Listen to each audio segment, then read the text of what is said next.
हर हर महादेव बंधुरा तो आजकेर ब्लगटी किन्तु शुरू करे दिलाम। तो देखो आज के आमी किन्तु सोमवारेर व्रत करते मंदिरे पुजो दिते जाচ্ছি। और एखाने देखो आमादेर पाड़ार सामने एकटा सुंदर मंदिर आछे, सेखाने आमी किन्तु पुजो दिते चले एसेছি। आगे आमादेर पाड़ाय किन्तु कोनो रकम मंदिर छिलो ना, आमादेरके पुजो दिते होले अनेक दूरे जेते हतो।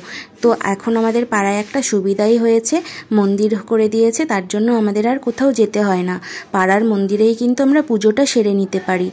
तो देखो अनेकटा बड़ो किन्तु लाइन छिलो, लाइन शेष करे एखन किन्तु आमी मंदिरे जल ढालते चले एसेছি। एखाने एकटा भालो सिस्टेम आछे, सबाई लाइन दिएई जल ढाले, केउ एसे हुटोपुटी करे ना, मन दिए फाँकाय फाँकाय पुजो करे बेराले तारपरे किन्तु आरेकजन मंदिरे प्रवेश करे। तो एई व्यवस्थाटा आमार किन्तु भीषण भालो लागे।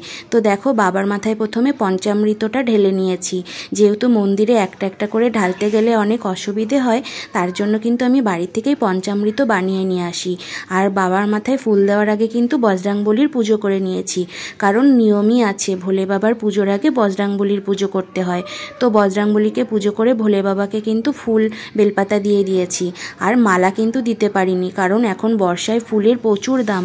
একটা আকন্দ ফুলের মালার দাম 40 টাকা দাম চাইছিল, তার জন্য কিন্তু মালা আমি কিনিনি, কারণ আমি প্রত্যেক সোমবারেই পুজো দিই। তাই ভগবানকে বললাম যে তুমি প্লিজ ভগবান রাগ করো না, তুমি এই ফুল বেলপাতাটা নিয়ে সন্তুষ্ট হও, তোমাকে পরের বার যখন ফুলের দাম কমে যাবে তখন কিন্তু তোমাকে আবার আকন্দ ফুলের মালা চড়াবো। তো দেখো আমার কিন্তু সব ঠাকুরদেরকে ফুল বেলপাতা চড়ানো হয়ে গেছে, আর এখন কিন্তু ভগবানকে 5 ফল দিয়ে দিলাম। তো আমি বেশিরভাগ 5 ফল দিয়েই পুজো দিই। আর হচ্ছে যে পঞ্চামৃত বানাই তার মধ্যে চিনি বাতাসা এগুলো মিশিয়ে নিয়ে আসি, তো তার জন্য আলাদা করে কিন্তু আমাকে আনতে হয় না। তো দেখো এখানে কিন্তু ধূপকাঠি মোমবাতিটাও ধরিয়ে নিচ্ছি, আরতি করে নেব। আর এই ভিডিওটা কিন্তু আমার ছেলে করছিল, তার জন্য এইরকমভাবে হয়েছে ভিডিওটা। তো আমার পুজো করা কিন্তু হয়ে গেছে, তো আমরা বাইরে বেরিয়ে এসেছি। তো দেখো আমাদের পাড়ার সামনে কিন্তু আরও অনেকগুলো মন্দির আছে, ওটা হচ্ছে শীতলা মায়ের মন্দির, আর এখানে হচ্ছে কালীমা আর হচ্ছে শনিদেব। তো দেখো কত সুন্দর মন্দিরগুলো করেছে, এগুলো কিন্তু আগে ছিল না, এখন কিন্তু নতুন করে করেছে। আর এখানে দেখেছো একটা বড় বাঁকও রাখা ছিল, কারণ আমাদের পাড়ার থেকে কিন্তু প্রতি বছর প্রত্যেক সোমবার শ্রাবণ মাসে ভূতনাথে যায়, তো ওরা হয়তো ভূতনাথে যাবে তার জন্যই এখানে বাঘটা রাখা ছিল।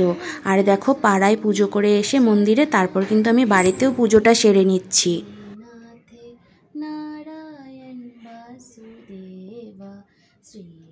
তো আমিও কিন্তু এইভাবেই পুজো করার পর আরতি করি গান করে করে। রাধে রাধে, জয় শ্রীকৃষ্ণ। বন্ধু শেয়ার করেছি আমি পুজো দিতে গেছিলাম, আর মন্দিরে পুজো দিয়ে বাড়িতেও পুজো দেওয়া হয়ে গেছে। এখন একটু পুজোর প্রসাদটা নিয়েছি। এখন আমি আমার যে মেইন খাবার আজকে যেটা আমি নেব আর কি, সেটা রান্না করব। তো চলো আজকে কি রান্না করি তোমাদের সাথে শেয়ার করি।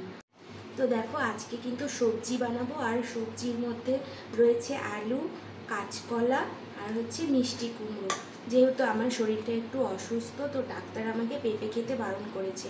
এই তরকারিতে পেঁপেও দেওয়া যায়, তো পেঁপেটা আজকে আমরা দিচ্ছি না, আজকে কাঁচকলা, কুমড়ো আর আলু দিয়ে করব। তো চলো কিভাবে তরকারিটা রান্না করি তোমরা দেখতে থাকো। তো দেখো এখানে কিন্তু আমি কড়াটা বসিয়ে দিয়েছি, আর গ্যাসটাও কিন্তু জ্বালিয়ে নিচ্ছি, আর কড়াইটা কিন্তু ভালো করে একটুখানি গরম করে নেব। আর এখানে দেখো তরকারিটা করতে কিন্তু কাঁচা বাদাম ভিজিয়ে রেখেছিলাম, আর কাঁচা লঙ্কা, আর এখানে সিন্দুক লবণ, আর এখানে ঘি। এই রান্নাটা করতে কিন্তু বেশি কিছু লাগে না, একদম সিম্পলের মধ্যে কিন্তু হয়ে যায়। এই রান্নাটা তোমরা একাদশীর দিনও কিন্তু করতে পারো, আর সোমবারের ব্রতের দিনও করতে পারো, বা কোনো ব্রত রাখলে সেই দিন কিন্তু এই খাবারটা তোমরা রান্না করে কিন্তু খেতে পারো। তো দেখো কড়া গরম হয়ে গেলে আমি তার মধ্যে সামান্য একটুখানি ঘি দিয়ে দেব। তারপরে ঘি দেওয়া হয়ে গেলে এর মধ্যে একটা শুকনো লঙ্কা ফোড়নে দিয়ে দেব, আর হচ্ছে কিছুটা গোটা জিরে দিয়ে দেব। আর এই মশলাটাকে ভালো করে ভাজা হয়ে গেলে তারপর কিন্তু তার মধ্যে যেই সবজিগুলো আমরা কেটে রেখেছিলাম আগের থেকে, কেটেও ধুয়ে রেখেছিলাম, সেই সবজিগুলো কিন্তু দিয়ে দেব। তো সবজিগুলো কিন্তু দিয়ে বেশিক্ষণ আমাদেরকে কষাতে হবে না, যেহেতু সবজিটা আমরা সিদ্ধ করে করব। সবজিটা দেখবে কত সুন্দর হয়ে যায়। তোমরা এই সবজিটা যে এত স্বাদ লাগে না খেলে বুঝতেই পারবে না যে এই সবজিটা এতটা পরিমাণে টেস্টি হয়। তো উপোস টোপোস থাকার পরে এরকম ঝাল ঝাল তরকারি খেতে কিন্তু ভালোই লাগে। উপোস থাকার পরে দেখবে মিষ্টি খাবার খেতে কিন্তু একদমই ভালো লাগে না। তো সেই জন্য কিন্তু এরকম ঝাল ঝাল তরকারি তোমরা করেই নিতে পারো। আর এই দেখো এখানে এখানে কিন্তু আমি কাঁচা বাদামগুলো কিন্তু দিয়ে দিচ্ছিলাম, আর কাঁচা বাদামগুলোও কিন্তু খুব সুন্দর লাগে সিদ্ধ হয়ে গেলে। আর লঙ্কাগুলো এখানে হাতের সাহায্যেই ভেঙে ভেঙে দিয়ে দিচ্ছিলাম, কারণ তরকারি রান্না হয়ে গেলে এই লঙ্কাগুলোর কোনো অস্তিত্বই খুঁজে পাওয়া যাবে না, লঙ্কাগুলো পুরো গলে তরকারির সাথে মিশে যাবে। আর এখানে আমি একটা দেখো মারাত্মক ভুল করতে যাচ্ছিলাম, তোমরা কিন্তু এরকম ভুল কখনোই করো না। যদি আমি খুন্তিটা দিয়ে লবণটা না দিতে যেতাম তাহলে এই এতগুলো বেশি লবণ কিন্তু তরকারির মধ্যে পড়ে যেত।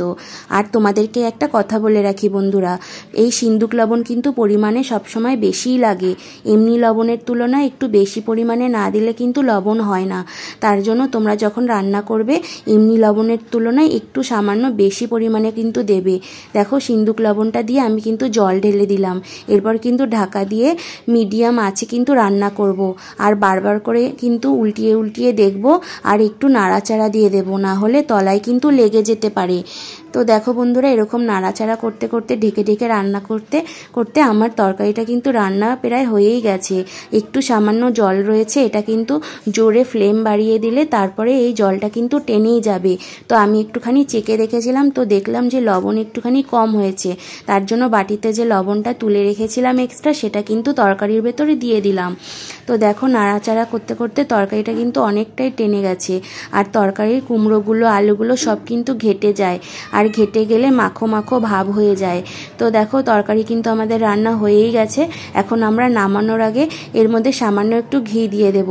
এই রান্নাতে আমরা চিনি ব্যবহার করব না, যেহেতু মিষ্টি কুমড়ো অনেকটাই মিষ্টি হয়, আর এই তরকারিটা মূলত কলা, পেঁপে, কুমড়ো, আলু দিয়ে হয়, আর এই কটা সবজি সবই কিন্তু মিষ্টি প্রকৃতির, সেই কারণে আমরা এক্সট্রাভাবে চিনি ব্যবহার করব না। তো আমাদের তরকারি কিন্তু রান্না হয়ে গেছে, এবার আমি আমার থালায় কিন্তু সার্ভ করে নিচ্ছি খাওয়ার জন্য, কারণ এখন দুপুরবেলা কিন্তু 4টে বেজে গেছে। তো আমি এখন 4টের সময় এই তরকারিটা কিন্তু থালায় সার্ভ করে নিচ্ছি, আর ঠান্ডা করে তারপরে কিন্তু আমি এই প্রসাদটা পাবো। তো দেখো বন্ধুরা, তোমাদেরকে আর একবার ফাইনাল লুক দেখিয়ে দিই। দেখেছো কত সুন্দর হয় মশলা তেল ছাড়া। তো দেখো খাবার নিয়ে কিন্তু আমি ঘরে চলে এসেছি, আর এখনও কিন্তু অনেকটাই গরম রয়েছে। তো আমি ভগবানের নাম করে প্রথমে নমস্কার করে নেব, তারপর কিন্তু প্রসাদটা আমি মুখে দেব। সত্যি মানে কি আর বলবো, এটা এত সুন্দর হয়েছিল, কি আর বলবো তোমাদেরকে, বলার আর ভাষা নেই। তোমরাও কিন্তু উপোসের দিন এরকম কিন্তু গরম গরম তরকারি করে খেতেই পারো। এই তরকারিটা অনেক স্বাস্থ্যকর আর স্বাস্থ্যের জন্য অনেক ভালো। তো কেমন লাগলো ভিডিওটা কমেন্ট করে কিন্তু জানিও।